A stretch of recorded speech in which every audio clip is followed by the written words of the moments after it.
नमस्कार, welcome back. तुम्ही कधी ना कधीतरी डॉक्टरकडे आपले हेल्थ चेकअपसाठी नक्की गेला असाल. पण बिझनेसमध्ये फायनान्शियल हेल्थ चेकअप हे तेवढंच महत्वाचं असतं.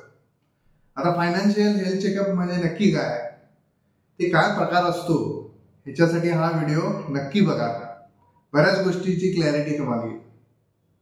मित्रांनो, जसं हेल्थ चेकअपमध्ये गेल्या गेल्या डॉक्टर आपल्याला स्टेथोस्कोप लावून काही गोष्टी पहिल्यांदा बघतो. तुमच्या हार्टबीट्स बघितल्या जातात, तुमचा ब्लड प्रेशर बघितला जातो. त्यांना त्यांच्या लक्षात येतं की ब्लड प्रेशरची पण एक लेवल असते, लो लेवल आणि अपर लेवल. मग त्याला आपण हाय गेला असेल हाय ब्लड प्रेशर म्हणतो किंवा लो ब्लड प्रेशर म्हणत असतो. म्हणजे काय, त्याची एक रेंज आहे.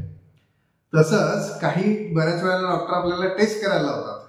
काय शुगर टेस्ट आहे फॉर एक्झाम्पल, त्याची पण रिपोर्ट आल्यानंतर आपल्याला त्याची रेंज कळते की शुगर लेवल वाढली आहे का कमी झाली आहे. म्हणजेच काय, त्याचे एक स्टँडर्ड लेवल आहे. त्याच्यावर जर शुगर गेली असेल तर त्याला शुगर वाढलेली आहे असं आपण म्हणतो, आणि त्याप्रमाणे तुमची ट्रीटमेंट ही ठरते. तसंच फायनान्शियल हेल्थ चेकअपमध्ये असतं. फायनान्शियल हेल्थ चेकअपमध्ये तुमचे जे काही फायनान्शियल स्टेटमेंट्स आहेत, म्हणजेच तुमची balance sheet, profit loss statement, या गोष्टीवरून हे तुमचे as good as report card आहेत. हे लॅबमधनं आलेले रिपोर्ट म्हणण्यापेक्षा तुमच्या अकाउंटिंग सिस्टीममधनं जनरेट झालेले रिपोर्ट आहेत, आणि त्याच्यावरनंच तुमची हेल्थ ही चेक केली जाऊ शकते. तिथं जसे स्टँडर्ड पॅरामीटर आहेत, तिथं पण काही अंशी इथे फायनान्शियल हेल्थ चेकअपमध्ये स्टँडर्ड पॅरामीटर्स असतात. त्यालाच आपण रेशोज असं म्हणतो. हे रेशो अनालिसिस जर केलं तर आपली फायनान्शियल हेल्थ कशी आहे हे आपल्याला खूप छान पद्धतीने समजू शकतं. आता ह्या रेशोजमध्ये काही 4-5 प्रकार आहेत. ओके, उदाहरणार्थ समजा प्रॉफिटेबिलिटी रेशोज हा एक प्रकार जर घेतला, त्याच्यामध्ये वेगवेगळे प्रॉफिट असतात. काही तुम्हाला माहीतच असतील, gross profit, operating profit, net profit, याच्यावरनं वेगवेगळे इंटरप्रिटेशन आपण करू शकतो. दुसरा प्रकार आहे वर्किंग कॅपिटल रेशोज.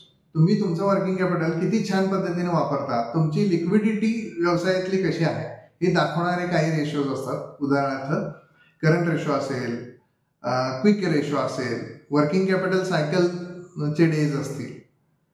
हे प्रकार झाले वर्किंग कॅपिटलचे.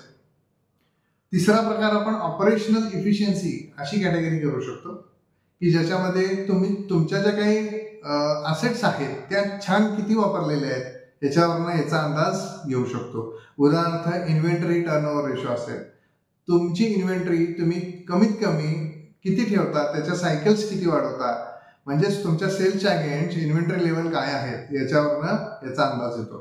तसंच डेटर्स टर्नओव्हर आहे. तुमचे जे काही फिक्स असेट असतात, फिक्स असेटच्या अगेन्स्ट तुमचा सेल्स किती आहे याच्यावरनं तुमची ऑपरेशनल इफिशियन्सी ही लक्षात येते. अजून एक प्रकार करू शकतो, तो म्हणजे लिव्हरेज आणि सॉल्व्हन्सी.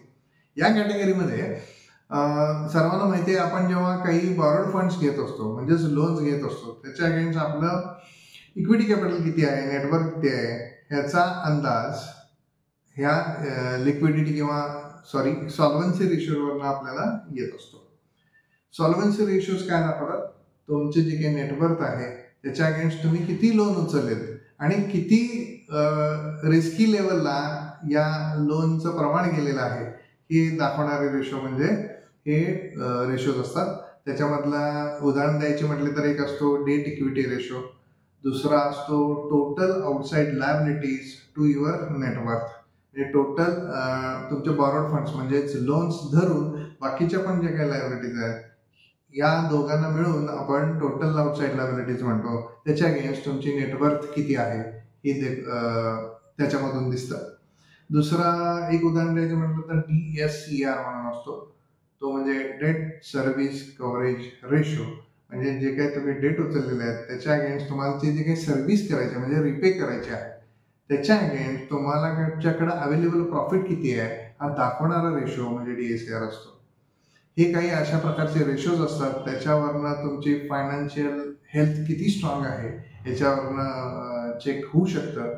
नक्की तुम्ही तुमच्या बिझनेसच्या फायनान्शियल स्टेटमेंटवरनं तुमची हेल्थ चेक हे करून घ्या, जेणेकरून तुमच्या पुढच्या फ्युचर प्लॅनसाठी अजून इफिशियन्सी, आपली जी काही फायनान्शियल हेल्थ आहे ती छान सुधारण्यासाठी याचा उपयोग नक्की होऊ शकतो. तुमचे जे कोणी ॲडवायझर्स असतील त्यांची मदत यामध्ये नक्की घ्या. थँक्यू.